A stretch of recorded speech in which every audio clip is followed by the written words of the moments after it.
आवाज जनतेचा, लढा सर्वसामान्य जनतेच्या न्याय व हक्कांसाठी। राहुरी विधानसभा पोटनिवडणुकीसाठी राजकीय हालचालींना चांगलाच वेग आला असून उमेदवारी अर्ज भरण्याच्या शेवटच्या टप्प्यात राजकीय चित्र अधिकच रंगतदार बनले आहे। भाजपकडून दिवंगत आमदार शिवाजीराव कर्डिले यांचे सुपुत्र अक्षय कर्डिले यांची उमेदवारी जाहीर झाली आहे।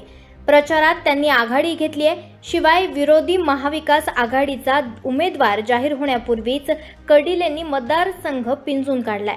त्यामुळे उमेदवार ठरण्यापासून महाविकास आघाडी संभ्रमात आहे। त्यामुळेच राहुरी पोटनिवडणूक ही कर्डिले विरोधात नेमकं कोण अशा स्टेजवर येऊन ठेवलेली आहे। राष्ट्रवादी शरद पवार गटाचे युवा नेते तथा माजी मंत्री प्राजक्त तनपुरे हे निवडणूक लढवणार असल्याचं कार्यकर्ते सांगत आहे।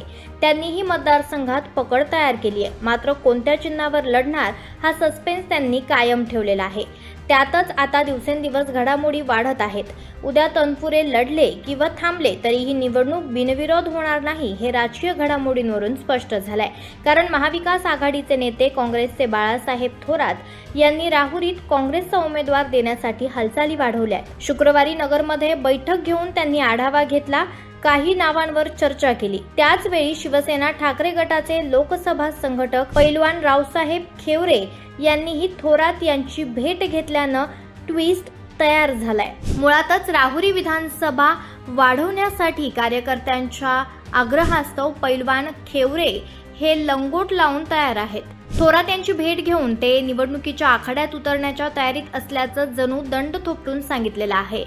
थोरात आणि खेवरे यांचे संबंध चांगले आहेत, त्यामुळे राहुरीची जागा शिवसेना ठाकरे गटासाठी सोडली जाऊ शकते अशी चर्चाही आहे। त्यामुळे पैलवान अक्षय कर्डिले विरोधात पैलवान रावसाहेब खेवरे ही कुस्ती पाहायला मिळू शकते। मात्र हे सर्व तनपुरे जर अपक्ष लढले तरच काँग्रेस आणि शिवसेना राहुरीच्या जागेवर दावा करू शकते। अन्यथा ही जागा महाविकास आघाडी तनपुरेंसाठी प्राधान्यानं सोडली जाऊ शकते। दरम्यान या निवडणुकीत तनपुरेंप्रमाणेच रावसाहेब खेवरे, राजूभाऊ शेटे आणि रवी मोरे, साहेबराव म्हसे तसेच आरपीआय आणि शेतकरी संघटनांच्या भूमिकांवर बिनविरोधाचे भवितव्य अवलंबून राहणार हे नक्की। येत्या काही तासात हे चित्र स्पष्ट होणार असल्यानं राजकीय घडामोडींकडे तालुक्याचं लक्ष लागलं आहे।